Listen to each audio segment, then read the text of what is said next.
Sa wakas, dumating na yung pinakahintay natin na UV debit card natin na request mga idol. So, ito na siya mga idol. So, samahan nyo ako at i-unboxing natin to mga idol. Bago tayo magsimula mga idol, intro muna tayo.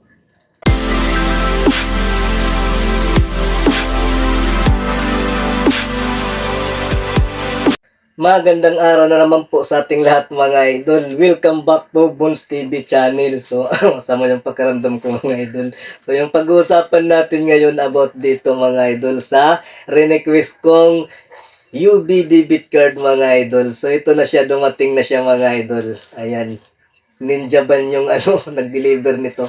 So, sa mga nagtatanong dyan kung ilang days bago ito dumating mula nang request ko siya mga idol, ay request ko siya noong December 6 at tapos dumating siya December 19. So kulang-kulang ng isang araw para magdalawang linggo mga idol. So yung gagawin natin ngayon mga idol ay i-unbox natin to.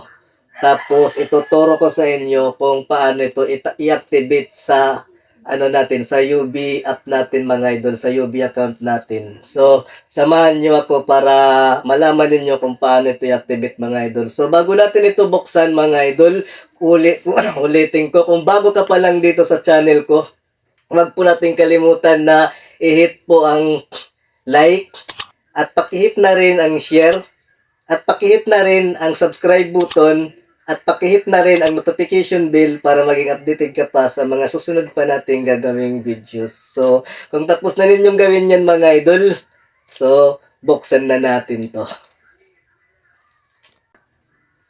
Ayan, ito na siya mga idol, na-unbox na natin. So, dito makikita ninyo yung pangalan nyo at address nyo. So, hindi ko ito ipapakita for personal purpose natin mga idol. So, buksan na natin. Sasalamat talaga ng pakiramdam ko mga idol, giniginawa ko. So, buksan na natin to mga idol. Ayan, meron siyang, ewan ko, ay sticker yata to mga idol, sticker. Ayan. Tapos, ito na siya. Ayan. So, tingnan natin kung ano ba yung kulay ng debit card natin.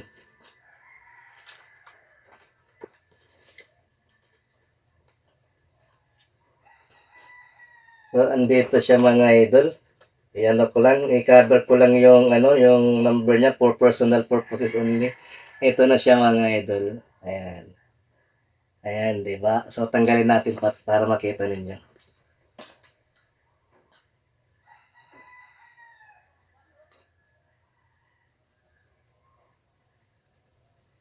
So, ayan siya mga idol.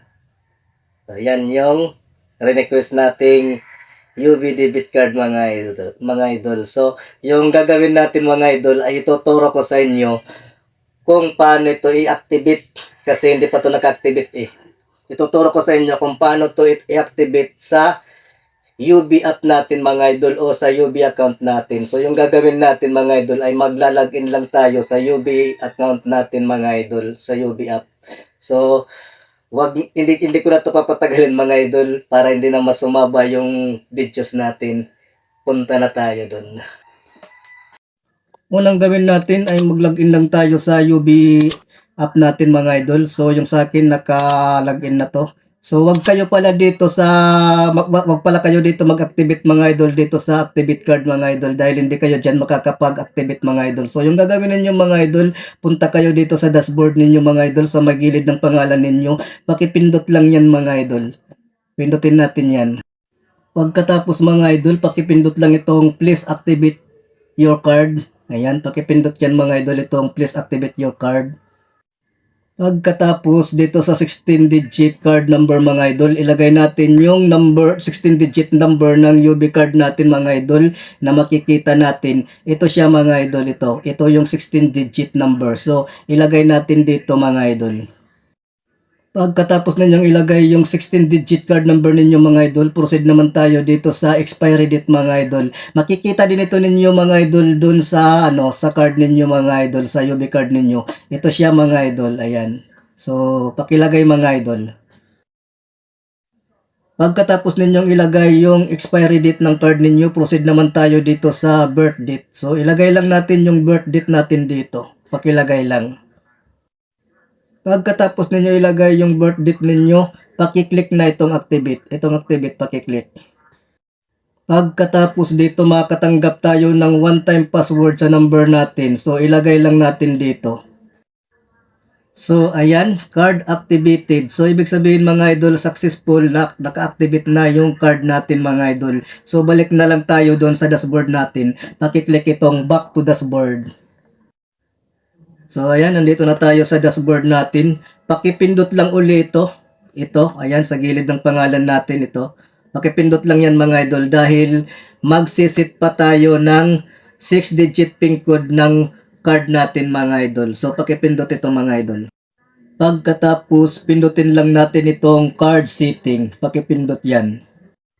Tapos dito makakatanggap tayo ng one-time password sa number natin. So ilagay lang natin dito. Ayan, dito na tayo sa card setting natin. Punta lang tayo dito sa baba at pakiclick lang itong set ATM card pin. So, pakiclick to mga idol at nang makapag-set na tayo ng 6-digit pin ng card natin mga idol. Pakiclick lang. Dito naman sa set your ATM card pin, maglalagay lang tayo ng 6-digit pin ng card natin. So, pipili tayo kung ano yung password na gagamitin natin. So, iwasan ninyong maglagay ng pin na birth ninyo mga idol dahil madali yang mahulaan mga idol. Hanggat maaari, iwasan ninyo talaga yan mga idol. Kung gagamit kayo ng pin, yung malayo sa identity ninyo mga idol.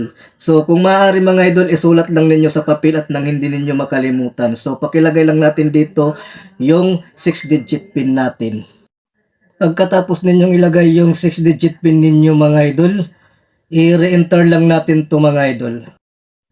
Pagkatapos ninyo re-enter na yung 6-digit pin ninyo, ito na siya mga idol. So, ATM card pin successfully set. So, ibig sabihin, tagumpay yung paglagay natin ng 6-digit pin ng ATM card natin mga idol. So, pakiclick na lang itong back to dashboard.